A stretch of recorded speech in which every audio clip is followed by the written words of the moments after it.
was having a drill out here, and there it is. Pouet couldn't resist it. Verdasco dragging him out wide. That's a dangerous shot to take on. Yeah, you look Cuatro iguales. like a G.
And by his own admission, he says he admits to being barely able to boil an egg. Yeah, well, but that's fair play to him. Why would you bother to like learn something that you can go and have somebody else do it for you for free? I mean, that's just wasting time, isn't it?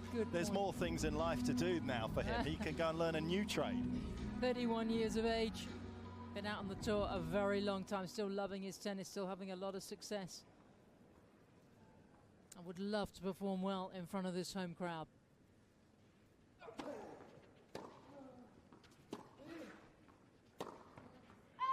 Still, I feel at times Pouet a little bit over relying on his forehand. Again, Ramos Vinolas, he hit his backhand 106 Ks, Pouet, and if you look at his season average, he's at 119 against left-handers. I think at times he gets a little too defensive, and you could see there he was wanting to try and get his forehand into play when it wasn't really on, because he's not trusting that backhand as often as he should.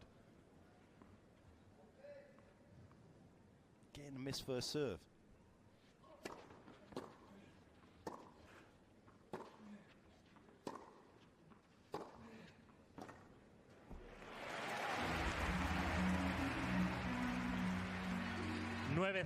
Nine five. 4 match points. Here's Johanna Konta, British #1. She's up next against Simona Halep. The women have to get ready. Gracias. It's all happening very quickly out here, the Caja Mágica. 9-6. 9-6. Well, we're yet to see a one-sided match point.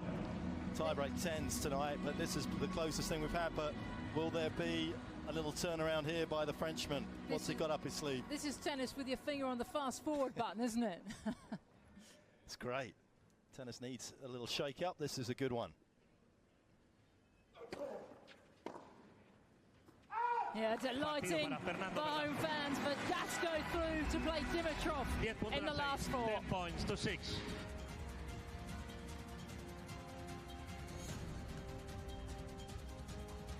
Look, very difficult to play under these conditions. How important it was the serve and the aggressive from Verdasco. Well, it was 5-4, and then he played some great return. He played great, and it was a lot of fun. He knows the altitude very well. Yeah, he used to practice here, but no, he's a good player, and good luck to him. Okay, all the best. Thank you. No time to settle in out there, Fernando. Straight at it. It's tough, isn't it? It was pretty tough. You don't have a margin of error, so you just try to play all the points as best as you can. And I've been a bit lucky a little bit with few returns that I think made me being able to win the tiebreak. I feel bad talking to you in English when you're in your home city of Madrid at the moment, but we're broadcasting to the world. You can have one message in Spanish to the crowd here tonight if you wish. Bueno, nada, como he dicho antes, estoy encantado de estar aquí y nada, espero que os lo paséis bien hoy con nosotros aquí y gracias por el apoyo. Ahora nos vemos en un ratito en las semis. Hasta ahora. To those of you who speak Spanish, you know what he said. Those of you who don't, you realise from the crowd reaction it went down very well indeed. He goes on to the semi-finals. He is still in the race for that $250,000. More knockout tennis live from Madrid when we return.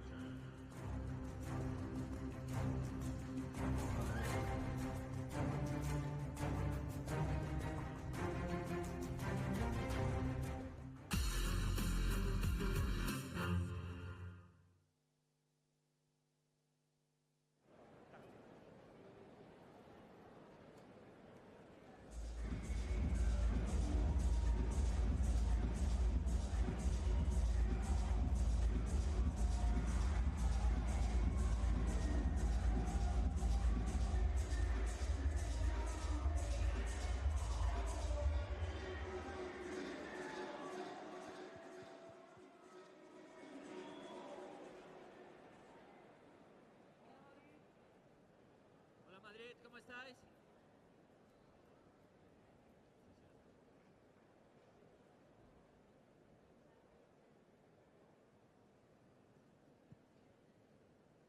Hola Madrid. Hola Caja Mágica. Un fuerte aplauso a todo el público, a todos los que estáis aquí. Os lo merecéis, un aplauso muy muy fuerte. Porque entre otras cosas, hoy estáis colaborando para una grandísima causa, porque gracias a este Mutua Charity Tiebreak Trends se van a donar $100.000 para luchar contra la violencia de género. Muchas gracias a la Fundación Mutua Madrileña y a Cáritas España.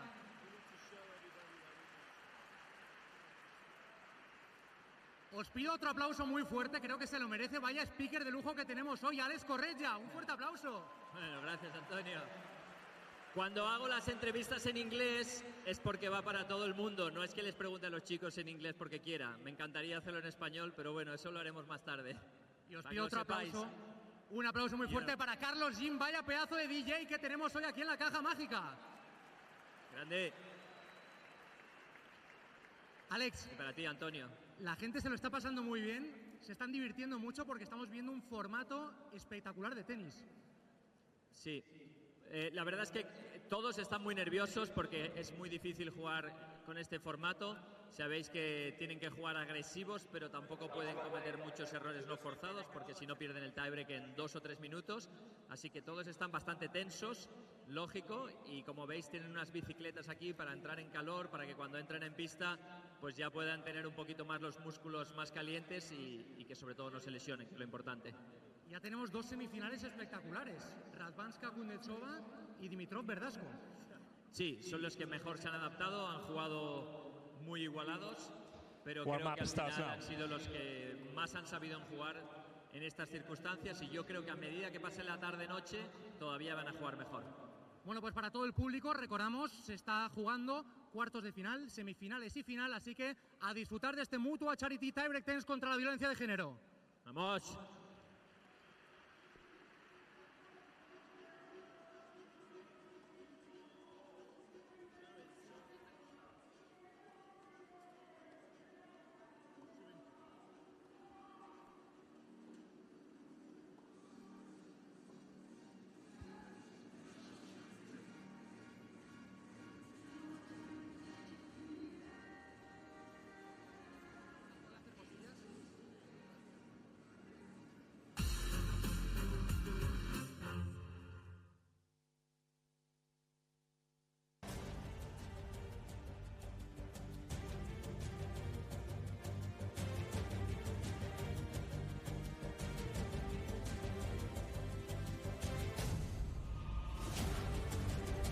Women's tie-break tennis continues here in Madrid. What a fantastic night we've had so far. We're only halfway through the pool games, and Agnieszka Radwanska is here after your glorious victory over the local favourites, and you're watching a possible semi-finalist you might have to face. What have you learned so far tonight? Well, first of all, it's a little bit more pressure than usual. It's only the tiebreakers, so you need to. That's very challenging. You need to handle the pressure a bit more than usual. But well, so far it's getting good, very interesting. So I think we're all enjoying it. And we're beginning to see players jump on these exercise bikes, something they hadn't been doing. They're obviously learning that to get that second wind, you got to get on these first, right? Yes, of course. You need to be ready all the time, and of course, you're going on and off the court a couple of times if you're, of course, winning. So it's not easy. Okay, well, enjoy your night. Good stuff. Good luck. Right, another game coming your way. Up next, it is Joanna Konta against Simone Halep. Let's get back up to our commentary box. Two players that know each other very well in recent weeks, of course, played in a very controversial Fed Cup tie in Romania. Konta also has a 2-love head-to-head win over Halep. They came on hard courts. What's going to be crucial here? Is it going to be Konta's ability to hit aces or Halep's ability on clay court to move so well? Yeah, it's going to be the Halep movement. 1-0. I mean, Romanian superstar. I mean, what an opportunity she has. We'd expected her by now to have won the French Open, a finalist a few years ago, but women's tennis wide open, and Halep can walk through the door and pick up one of the biggest titles. Yeah, she's ready.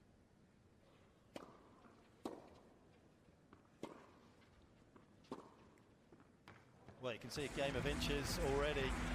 Konta's return may have just missed the baseline, but the way that Halep was looking at it, I wouldn't have minded a little Hawkeye challenge on that one. There, hers finds the line, and then there's that movement from Konta. Just struggled a bit there.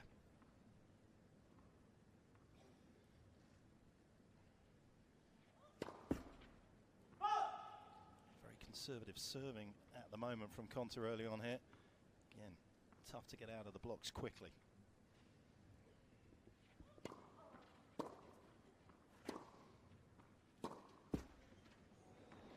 Oh, brutal. So little time to recover from those, and every point counts here at tie-break tens, and those hurt a little more than they would otherwise.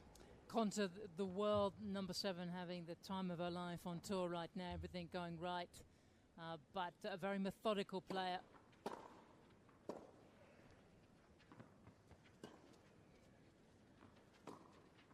That's playing so well. And it's just a little looser and more flexible for this kind of format. Are we going to see our first whitewash? Well, Halep, who's gave herself a little bit of a talking to after Miami, didn't she? Said she was getting just too sort of complicated with everything, getting down on herself with her coach, Darren Cahill. She said he was a little disappointed. Darren, one of the great coaches out there on the tour. We saw a revival in Stuttgart for Halep. Yeah, she's very wary. I mean, this is a wonderful start here. She's very wary of being well ahead against Jo Konta. Twice she's lost matches from being a set and a couple of breaks up. They have played one breaker before, that was in China, and it was an epic 9-7. Konta took it, and with it turned the match from a set down. Oh, roll the net up, pack it in your bag, and have it every day of the week. Yeah, when it's your night, it's your night. Oh, she's looking so good for the French Open. She's had a lot of injuries. If she hits this many net cords, no one's going to beat her. Yeah, that net is pretty tight, isn't it? Yeah, he'll take that, but it hits a fair few as well. Yeah, flat hitter of the ball. He'll be hoping that it goes that way as well for Konta. Well, this is the first change event. This can get a little embarrassing out there, can't it? Suddenly you get self-conscious. That's why they've got us in the box here, Sam. Yeah, bit of experience in that here. A little too much experience, if I'm being honest. Yeah, we've stood in her shoes right now. We know that. We understand that scoreline.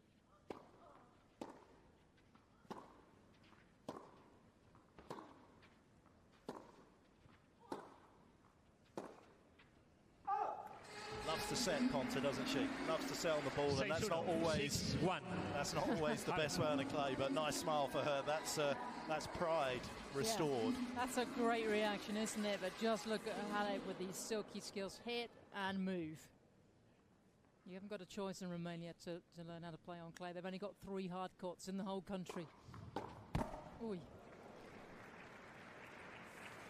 7-1. Look at that, 7-1. 3 minutes on the clock. I wonder if Halep can get this done in 5.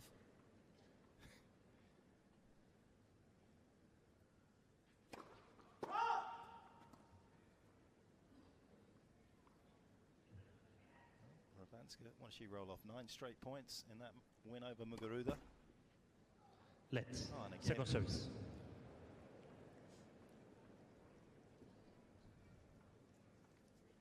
If you've ever wanted to know what a Romanian net looks like, you're seeing it right now.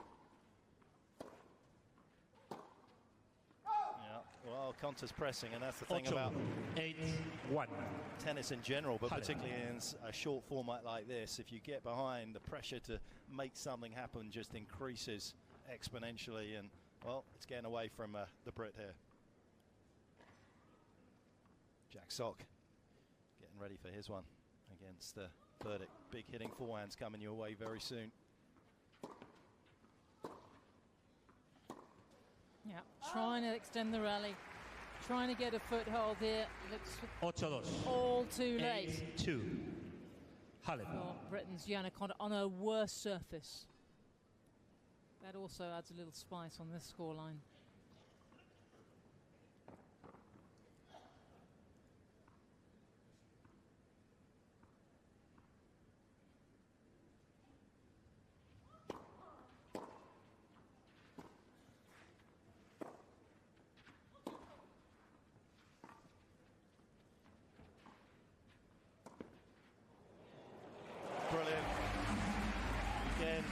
Just a great example of the balance that Halep possesses. Well, it was always coming. Doesn't often play this combination, but Conta nose right over the net or body weight going forward. It wasn't a difficult choice, was it? Hardest surface to defend on at the net is a clay court. Looseness of the surface, just can't get enough traction on the court.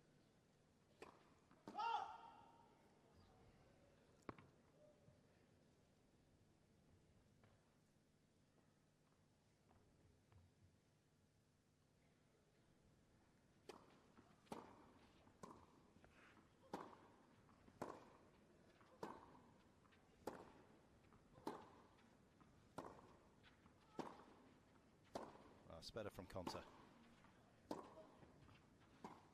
Too little, too late. Indeed it is. Para Simona Halep. Halep just simply awesome. Didn't put a foot wrong. Got a little bit of good fortune as well, and that is why she knocks Conta out of the tiebreak 10s. 10 points to 2.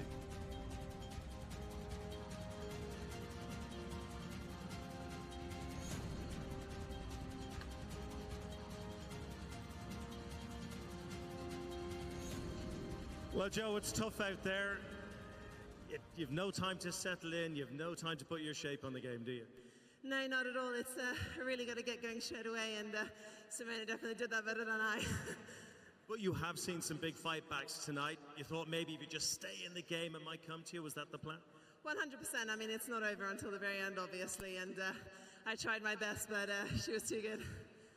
You're really tired. I mean, it's tough work out there, isn't it? It's only 6 minutes, but it's a tough 6 minutes, right? Yeah, it was tough, and I want to thank the net because he was with me today. So, and also to the public that it's awesome to be here, and I want to thank for this opportunity to play here. Well, you're going to get to play out in this court again. The lure of $250,000 as well is a nice one, and these can be really big occasions, can't they? Nights like this. Are you enjoying the occasion in itself? Yeah, it's a big occasion and it's a lot of fun for my side, and yeah, I really enjoyed the time on court, and yeah, I hope to play a good tennis next match. Warm up starts now. The sound is really tough, huh? Well done, congratulations. Right, she continues. Let's just jump off the court here because you can see they're out warming up again, and well, 2 serious players. Thomas Berdych, 2017, his tie-break success is 67%, but he faces a fella who is soaring on that front this year. 10 wins and 13 tie-breaks in the 2007 season. Jack Sock is on 77% success rate. Let's get back up to the commentary box. Jack Sock, yeah, very much the man at the moment, the US #1, and he is a monster when it comes to winning these breakers. Huge game, huge serve, huge guy actually, and can do a lot of damage on this court. This is the battle of the big hitters up against Thomas Berdych, who he's never beaten before on the tour, and actually they played a couple of breakers in their time, and Berdych has won both of them pretty comfortably. Whether that has any significance tonight, who knows, because this is the anything can happen event. Absolutely, you know, Thomas has had some decent success here in Madrid on the clay, you know, in the past in the ATP event. But as we've seen tonight, the start can be just so crucial to opponents and to players out there. And because of his flatter trajectory on the ball, you're going to see Sock here clear the net by some considerable margin on that forehand side. Whereas Berdych off both wings is probably a more even attack. We're going to see Sock down probably sort of in the 60s for sure on that backhand side, but he's up around the 80-mile-an-hour mark off that forehand. So Berdych's going to direct a fair bit of traffic, you would think, into that double-hander. But you've got two guys that want to shrink a tennis court. They want to shrink it right up onto the baseline. They do not want to be playing 2 meters behind if they don't have to. No, it's mano a mano out there, isn't it, for the right to play either Wawrinka or Feliciano Lopez. This is our third men's singles. Berdych ranked 12 in the world.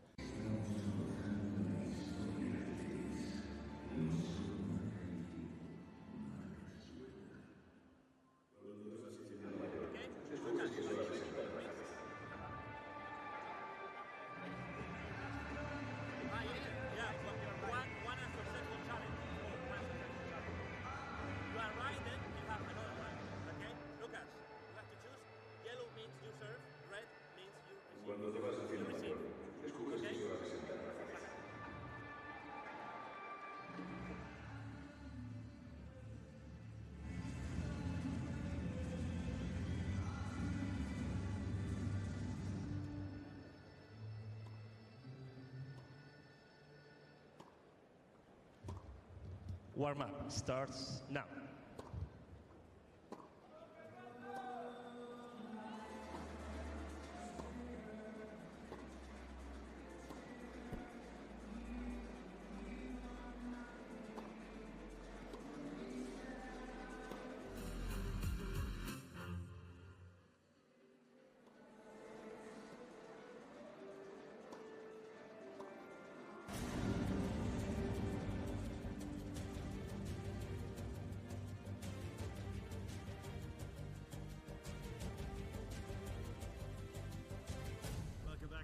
Warm-ups going on and a really good game coming our way. Obviously a winner in Hungary just a couple of weeks ago. Luka comes here full of confidence. But when you got a local boy in the court, it could get interesting, couldn't it? Yeah, that it helped to Luka after he won last week. You know, he's on fire, he's playing well, but he's playing against Verdasco. He knows the court, he likes the altitude. He's from Madrid, so he knows exactly how he needs to play.